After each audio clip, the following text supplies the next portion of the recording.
pregnancy fetish, 2 office affairs, and the iPad that revealed everything. When my boyfriend of 5 years left his work email open on our shared iPad, I never expected to uncover a web of addiction, betrayal, and lies. His carefully crafted double life, built around a secret fetish and hidden Reddit conversations, was about to crumble. But the truth would reveal something far more complex than just another cheating story. Before we dive deeper into this story, welcome to X by X Confidential. If you're new here, make sure to smash that like button and hit subscribe. Now, back to our story. Looking back, I was blind to all the red flags. A story of addiction, betrayal, and recovery. Trigger warning: cheating, sexual addiction, emotional manipulation, using a burner account because my ex follows my main. And honestly, I don't want this connected to my regular life. All names have been changed too. This is going to be long, but I need to get it all out. 28F, met Mark, 28M, during our last year of college. We were both studying engineering, and he seemed different from other guys I'd dated. He was thoughtful, creative, and spent hours helping me restore my grandfather's old desk when everyone else said to just buy a new one. That desk should have been my first warning sign. Mark was really good at fixing broken things, probably because he was so broken himself. We dated for 5 years, and for the first 3, I thought we were building something special. Sure, our sex life wasn't perfect. He had specific interests that I couldn't fulfill. It's pregnancy-related, but not breeding and completely legal. I tried to be understanding about it. He'd get really awkward whenever it came up, and now I realized that shame was driving a lot of his behavior. The first crack appeared during year 3. I caught him chatting on Reddit about his fetish. Not just casual conversation, we're talking hours and hours of explicit sexting. When I confronted him, he broke down and swore it was just fantasy and he'd stop. He looked me right in the eyes and promised he'd never betray my trust again. I believed him. God, I feel so stupid now. For 2 years after that, things seemed better on the surface. We bought a small fixer-upper house together. Well, technically it's mine since my name is on the mortgage, but we both poured our hearts into renovating it. Mark spent countless weekends transforming the house into this beautiful space. He built bookshelves that perfectly fit the weird alcove in the living room. He restored the original hardwood floors that I thought were too damaged to save. Every corner of this house has his fingerprints on it, which makes what happened next even harder to process. During my 3rd year, my family started falling apart. My sister, who I was extremely close to, stopped talking to me over some inheritance drama with our late grandmother's jewelry. Mark was incredibly supportive during this time, sitting with me through countless nights of crying and even trying to mediate between us. Meanwhile, I was struggling at work, taking on a huge project that had me traveling at least once a month. I was on the edge of burnout, barely keeping it together. That's when our bedroom really died. Looking back, I blamed myself entirely. I was stressed, depressed, and barely had energy to eat dinner, let alone be intimate. But now I know that wasn't the whole story. Not at all. Not by a long shot.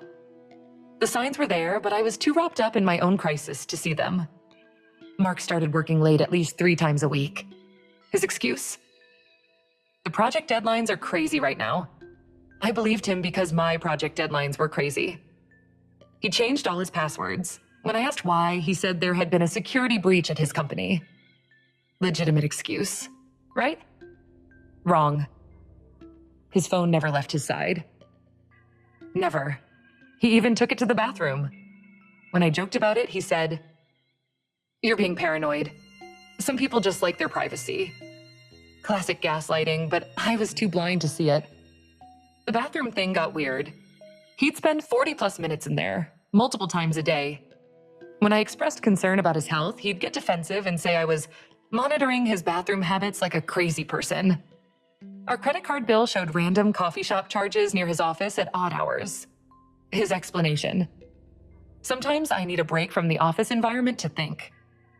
I actually praised him for taking care of his mental health. But here's what was really happening during those months, as I later discovered. Mark was living a double life. While I was traveling for work, he started meeting women who matched his fetish, not just online anymore, in person. He found them through Reddit, built connections around his particular interest, and then took it offline. But it wasn't just about the fetish anymore. He was spending hours every day sexting with multiple people. And I mean hours. I later found out he was masturbating multiple times a day when I wasn't home. He'd do it during work hours, actually skipping his breaks or taking extra long bathroom breaks to sext with strangers on Reddit. His addiction was completely out of control. The day I discovered everything started like any other awful Thursday. I was working from home, buried in project reports when our shared iPad dinged. Mark had forgotten to log out of a Gmail account he had set up for his affairs. Rookie mistake for someone living a double life. The notification preview showed, "Re last night was amazing," from someone named Sarah. Now, I'm not proud of what I did next, but something in my gut screamed that this was it. This was the proof I'd been looking for. I just had to know. I opened the email. What I found made me physically sick. Not just one email, hundreds of them. Going back 4 months, Sarah wasn't just a coworker. She was someone he'd met through Reddit who happened to work in a different department. They'd been meeting during those late work nights. But here's the kicker. She wasn't the only one. There was also Emma from accounting. They'd hooked up 4 times in her car in the office parking garage. 4 times. While I was out of town for work, thinking he was holding down the fort at home, the emails were explicit, detailed, and contained everything I needed to know about his betrayal. But it gets worse. The emails referenced their Reddit conversations, which led me down another rabbit hole. I created a burner account and found his Reddit profile. He used the same username for everything. Not very smart for someone leading a double life. The amount of time he spent on there was staggering. 6 a.m., sexting before work. 9:30 a.m., bathroom break. Sexting, 12 p.m. Lunch hour spent sending explicit messages. 2:30 p.m. Another bathroom break. 4 p.m. 007 p.m. Working late. Actually meeting up or more sexting. 10 p.m. to our Sarenart M. Late night sessions when I was asleep. The worst part? He had a whole separate persona online. He presented himself as this sexually liberated guy in an open relationship who was ethically exploring his kinks. Ethically. The irony would be hilarious if it wasn't so painful.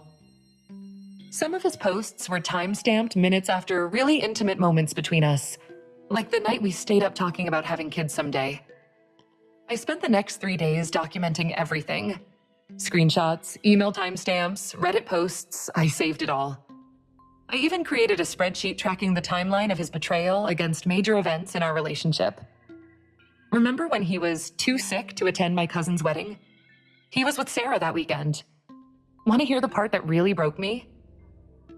In one email to Emma, he wrote, "My girlfriend's family drama has her so distracted she doesn't notice anything anymore.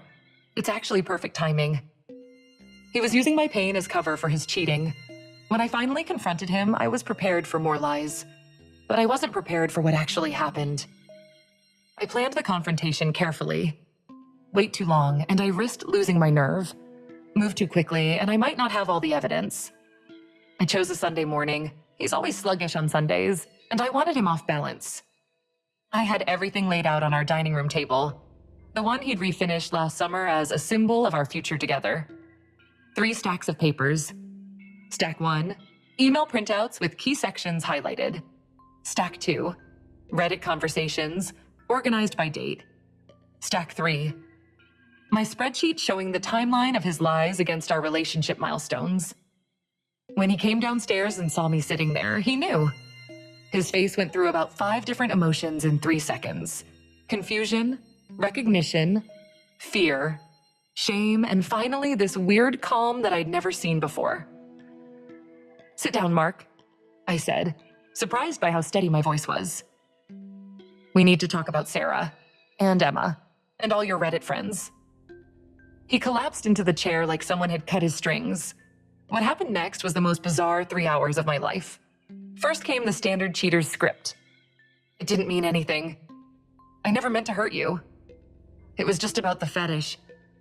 You were so distant. I was going to tell you.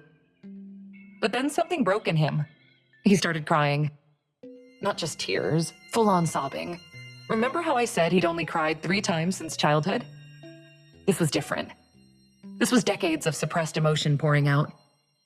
Between sobs, the real story emerged. His childhood had been a mess of emotional neglect and shame. His mother had caught him exploring his fetish as a teenager and basically traumatized him about it. He learned early that lying was safer than honesty. The addiction had started small, just Reddit chats, then pictures, then meetups. "I can't stop," he kept saying.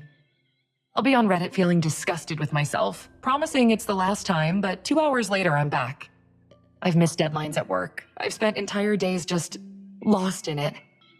When you were going through your family stuff, I knew I should be there for you more, but the addiction was taking over everything. The worst part? If he'd just talked to me, we could have worked something out. I would have been open to ethical non-monogamy. I would have supported him getting therapy. Instead, he chose betrayal. I sat there watching this man I thought I knew completely fall apart. He admitted to 8 physical encounters, 4 with Sarah, 4 with Emma, hundreds of online sexual conversations, using work time for his addiction, gaslighting me about being paranoid, using my family crisis as cover, spending thousands of hours on Reddit instead of working on our relationship. When the tears finally stopped, Mark started making promises. Big ones. The kind that drowning people make when they see a lifeline. He'd go to therapy, both sex addiction and trauma therapy. He'd quit Reddit completely. He'd find a new job to avoid Sarah and Emma. He'd give me all his passwords. He'd do anything to fix this. But here's the thing about trust. Once it's shattered, all the king's horses and all the king's men can't put it back together again. At least not quickly, and not without both people doing some serious work. First edit. Thanks for the overwhelming support. To everyone asking, yes, I'm getting tested for STDs. Appointment is tomorrow. Second edit. For those worried about my living situation, the house is in my name only. Small blessings. Update. 9 days later. These past 9 days have been a roller coaster. After our confrontation, Mark moved in with his brother. He started therapy immediately. I'll give him credit for that. But then I did something that blew everything wide open. I contacted Sarah's boyfriend. Turns out Sarah had been feeding him the same working late lies. I sent him all the evidence, and he was devastated but grateful. Here's where it gets interesting. He worked in HR at a different company and knew exactly how to handle this professionally. The fallout at their office was nuclear. Both Sarah and Mark had used company resources for their affair. They'd been meeting during work hours. They'd used company email for personal matters. Emma from accounting got caught in the blast radius too. Mark called me screaming about ruining his career. The irony of him being angry about consequences was not lost on me. Update. 2 weeks later. The STD tests came back clean. Thank God. Mark's been going to therapy twice a week. His therapist diagnosed him with sex addiction and suggested it stemmed from his childhood trauma. The therapist reached out to see if I'd participate in couples counseling. I said no. Here's why. During his last late night at work, while I was crying alone in our bed, worried about my sister not talking to me, he was with Emma in her car. Some things you just can't come back from. Thank you all for joining me for another story on X by X Confidential.